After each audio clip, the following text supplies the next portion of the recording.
이민우가 에릭, 전진, 앤디에 이어 신화의 네 번째 품절남이 된다고 합니다. 이민우는 오랜 시간 알고 지낸 소중한 인연과 서로 같은 마음을 확인하고 한 가족이 되기로 했다고 소식을 전한 건데요. 결혼 발표 직후 지난해 6월 이민우가 합류한 살림남 측은 품절남이 된 이민우가 8월 초 살림남을 통해 예비 신부를 처음 공개하며 연애부터 결혼까지의 풀스토리를 방송 최초이자 단독으로 공개할 예정이라고 기대를 업시키기도 했습니다. 최근 이민우가 겪었던 일을 생각해보면 이런 행복한 소식이 참 다행인 것 같은데요.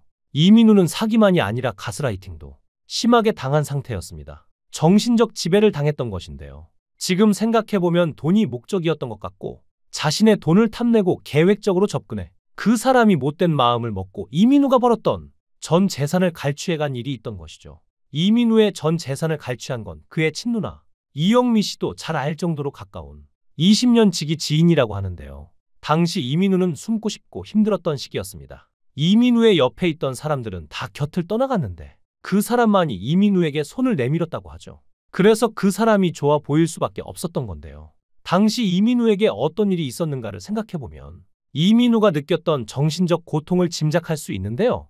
여성 2명의 강제추행 혐의로 신고를 당한 일이 기사를 통해 알려졌습니다. 피해 여성 중 1명이 술자리가 끝난 새벽 6시 44분께 인근 지구대를 찾아가 특정 신체 부위를 추행당했으며 다른 피해 여성도 있다고 주장하며 신고한 것이죠. 이에 대해 이민우 측은 최근 지인들과 함께 포장마차 술자리에서 일어난 작은 오해로 발생한 해프닝이며 당사자 간 대화를 통해 모든 오해를 풀었다면서 강제추행 자체가 없었음에도 불구하고 강제추행으로 신고한 것에 대해서 신고 자체를 취하하기로 했다고 했죠. 실제로 피해를 주장한 여성은 경찰이 이민우를 소환 조사하기 전에 신고 자체를 취하했는데요. 하지만 경찰 측은 강제추행이 반의사불벌죄에 해당하지 않기 때문에 양측이 합의하여 고소를 취하하여도 수사를 진행해야만 한다고 했죠. 하지만 이런 구설수에 휘말렸기 때문이었을까요?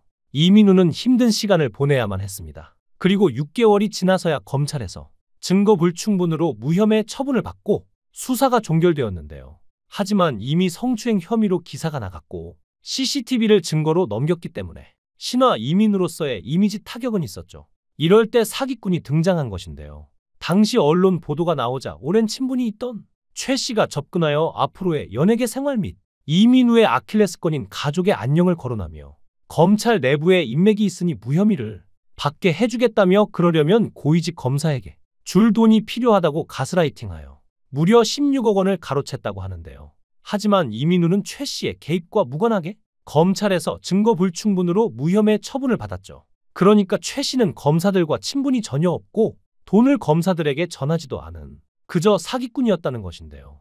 또한 이민우가 무혐의를 받자 최 씨가 다시 접근했다고 합니다. 최 씨는 사건 마무리 작업을 하는데 필요한 10일이 지나기 전에 불기소 처분 사실이 알려지면 안 되는데 내가 언론 보도를 막지 못해 차질이 생겼다고 가스라이팅하면서 돈을 더 요구했다고 합니다. 실제로 재판부에서도 최 씨는 피해자 이민우에게 지속적으로 비하하는 발언을 하며 이민우를 심리적으로 지배했고 이민우는 위축된 상태에 있었던 것이 인정된다며 최 씨가 이민우를 가스라이팅했다고 판시했죠. 구체적으로 이민우는 최 씨의 전화를 받을 때 무릎을 꿇고 받았고 자신을 인간 쓰레기, 양아치, 사기꾼, 쓸모없는 인간 등으로 지칭했으며 혼자 있을 때도 최 씨의 말이 환청으로 들리고 최 씨가 꿈에 계속 나왔다고 진술했다며 그럼에도 이민우는 당시 최 씨가 자신을 도와줄 유일한 사람이라 믿고 계속해서 도움을 요청했었다고 하는데요.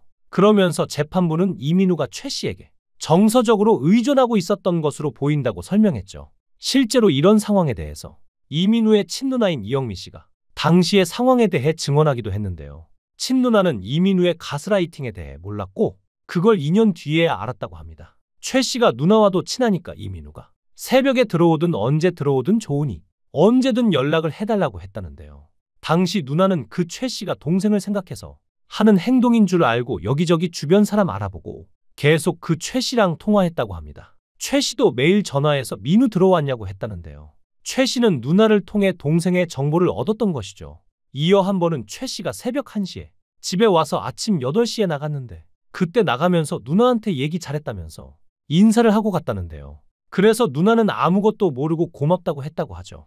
누나는 최 씨가 항상 옆에서 좋은 얘기 많이 해준 친구니까 고마웠다는데요. 하지만 나중에 알고 보니 절대 가족한테 말하지 말아라며 신화 활동도 힘들어질 거다라며 이민우의 약한 부분인 가족과 신화를 앞세워 3년 동안 협박했던 것이었습니다. 말을 다 못할 정도로 심하게 정신적으로 모욕감을 줬던 것이죠. 그렇게 이민우는 하루하루 숨을 쉴 수가 없었고 했던 얘기하고 또 하고 욕설은 기본이었던 그 시절을 보내면서 외상 후 스트레스 장애라는 PTSD 판정을 정신과에서 받게 됩니다. 참 이민우가 신화로 데뷔한 이후 얼마나 인기가 많았던지를 생각해보면 너무나도 안타까운 사건이 틀림없는데요. 이민우는 이남 일녀 중 막내로 태어났는데요. 데뷔 전부터 전주시에서 이름을 날리던 유명한 춤꾼이었다고 합니다. 집안 사정이 어려웠던 탓에 고등학교 때부터 댄스팀을 꾸려 공연을 하며 생활비를 손수 벌었는데요. 댄스팀 팀원들과 함께 서울특별시에서 열린 댄스 경연대회에 참가하였다가 SM 엔터테인먼트로부터 캐스팅되었고 신화 연습생에 합류하게 됐죠. 1998년 신화의 멤버로 데뷔했으며 신화의 멤버로서 13장의 정규 앨범과 7장의 비정규 앨범을 발매했는데요. 에릭과 함께 신화 컴퍼니의 대표를 맡고 있습니다. 서류를 처리하고 사인하는 일은 에릭이, 비즈니스를 위한 미팅은 이민우가 맡고 있다고 하죠. 또한 신화 10집부터 에릭과 함께 신화 앨범의 프로듀싱과 디렉팅을 전담하고 있고 신화의 안무 메이킹은 이민우와 안무팀이 전담하고 있다고 합니다. 현재 신화 내에서 음악과 안무 등 전반적인 조율을 담당하고 있으며 김동완은 멜론과의 인터뷰에서 신화 10집을 준비하면서 음악적으로 애매한 부분이 있으면 전적으로 이민우와 에릭의 의견을 따른다고 할 정도였죠. 리즈 시절은 신화가 한참 활발히 활동했던 2000년대 초반 시절 일명 쿨오터 이미지로 10대 여성들 사이에서 컬트적인 인기를 끌며 만인의 아이돌로 통한 이민우였는데요. 당시 이민우 개인 팬카페 중 하나였던 민우천사는 아이돌 개인 팬카페 회원수 1위를 기록한 것은 물론이거니와 다음 총카페 회원수 50위 안에 들었을 정도로 몸집이 컸죠. 또한 솔로 활동에 한해서는 M이라는 예명을 사용하는데요. 2003년 신화 멤버들 중 가장 먼저 솔로 가수 활동을 시작했습니다. 당시에는 아이돌 그룹의 멤버가 따로 나와서 활동한다는 개념이 제대로 자리 잡기 전이라 새로운 시도로 여겨졌는데요. 애초에 아이돌이 그룹을 유지한 상태에서 개인 활동으로 빛을 보고 솔로 음반도 내게 된 시초가 신화이며 이민우였습니다. 또한 성격도 외향적이고 매너가 좋고 센스가 있으면서 자기 주관이나 자존심이 강한 성격이라고 하는데요.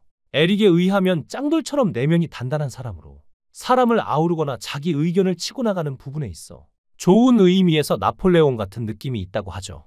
전진과 더불어 신화 내에서 가장 사교적인 멤버이자 신화의 마당발인데요. 내 동생이라고 불리는 사람들이 너무 많아 이민우와 삼촌동생이라는 농담까지 생겼을 정도죠. 또한 신화 멤버들이 다 그렇지만 이민우 역시 상당한 의리파로 유명하며 정이 정말 많은 사람이라고 하는데요. 홍석천은 이민우가 자신이 커밍아웃을 했을 때 부끄러워하지 않고 남들에게 떳떳하게 소개해줘서 너무 고마웠으며 그런 일들에서 삶의 의미를 찾는다고 말했고 박민우는 이민우가 처음 보는 자신을 반년 동안 아무 대가 없이 재워주고 먹여주며 배우의 꿈을 포기하지 않게 도와주었다고 눈물을 보이기도 했죠. 이렇게 성격도 좋고 커리어도 좋은 사람이 이제 더 이상 가스라이팅이라는 범죄에 연루되지 말고 새로운 가정을 꾸리는 만큼 행복하게 더욱 멋지게 살아가길 바랍니다. 여러분들도 이민우를 응원한다면 응원의 댓글 부탁드립니다. 시청해주셔서 감사합니다.